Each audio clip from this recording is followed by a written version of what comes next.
10 बरस तक संयुक्त राष्ट्र संघ में काम किए हैं, पहले भारत में, फिर अमेरिका में, फिर अफ्रीका में। लेकिन आप में से ज्यादातर लोग जिस परिचय से हमको जानते हैं, जिसका अभी उल्लेख हो रहा था, चुनावी रणनीतिकार, चुनाव प्रबंधक, बड़े बड़े दल और नेता चुनाव के दौरान चुनाव लड़ने के लिए राजनीतिक सलाह के लिए हमारे पास आते हैं। उस काम को हमने 10 साल तक किया है, 2011 से 2021 तक। लेकिन 2021 को जिस दिन बंगाल का रिजल्ट आया, बंगाल के परिणाम आए, उस दिन मैंने सार्वजनिक तौर पर यह घोषणा की है कि अब जीवन में कभी भी किसी राजनीतिक दल और नेता के साथ काम नहीं करेंगे।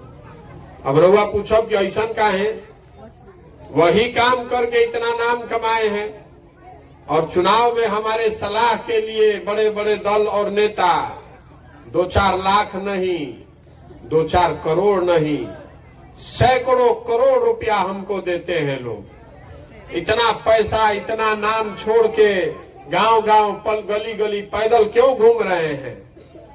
गांव गांव पैदल पैदल इसलिए घूम रहे हैं कि 10 साल उन लोगों के साथ, दलों के साथ, नेताओं के साथ काम करके ये अनुभव किया कि दलों के जीतने से, नेताओं के जीतने से जनता की तकदीर, तस्वीर नहीं बदलती है। जो आपको, हमको लगता है कि हमार नेता जीत गए, हमार दल जीत गए, जो जीत गए उछल गए ऊपर, आपको और आपके बच्चों की जो जिंदगी है वो उससे नहीं बदलती है। वो तो आपके परिश्रम, आपके पुरुषार्थ, आपके विवेक से ही सुधरेगी। इसलिए हमने तय किया कि अगर भगवान ने कुछ सलाहियत दी है, बुद्धि दी है, शक्ति दी है, तो मुझे कुछ ऐसा करना चाहिए जिससे जीवन में लोगों की जिंदगी बदल पाए। इसलिए वो सारे काम को छोड़ के अब बिहार में पदयात्रा कर रहे हैं। आदमी पूछा था कि बिहार में काहे खाती आइल बानी? बिहार में इसलिए आए हैं कि बिहार आज से 40-50 साल पहले भी देश का सबसे गरीब और पिछड़ा राज्य था, और आज भी बिहार देश का सबसे गरीब, सबसे पिछड़ा, सबसे ज्यादा अशिक्षित, सबसे ज्यादा भूखमरी और बेरोजगारी वाला राज्य है। ये स्थिति बदल नहीं रही है।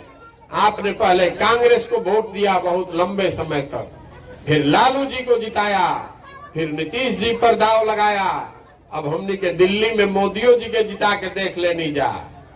देश में चाहे कुछ हो को बिहार के जो दुर्दशा पहले रहे हुए आजो बा, ये सुधर नहीं रहा है।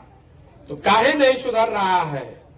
पदयात्रा का एक उद्देश्य ये है कि गांव गांव, घर घर जाकर आपको बताएं कि ये क्यों नहीं सुधर रहा है।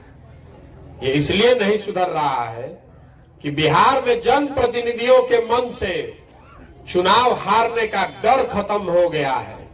उनको मालूम है कि बिहार के जनता 5 वर्ष चाहे कुछो कहो, वोट देते समय ये सारे बात को आप और हम भूल जाते हैं। तो कैसे हारेगा वो चुनाव? देखिए 5 वर्ष बैठ के हमने के बतियावता नहीं जा कि बिहार में कितना भ्रष्टाचार बा, शिक्षा के व्यवस्था नहीं खे, लड़कन के पढ़े के व्यवस्था नहीं खे, अस्पताल नहीं खे, दवा डॉक्टर नहीं खे, रोड टूटल बा, गली टूटल बा, सड़क नहीं खे, खेत में पानी नहीं खे, यूरिया 800 में मिलता, धान 2000 के 1500 में बेचाता। ये सब बात तो मालूम बा। हमें मेरुआ के नया का बताई? ये दुर्दशा आपको, आपकी दुर्दशा आपसे बेहतर कौन जानता है? ये सब बात आप जानते हैं, फिर भी जिस दिन वोट होता है वो दिन ये सारा बात आदमी भुला जाता है। बिहार में पिछला 30-35 साल से 4 ही चीज पर वोट पड़ रहा है।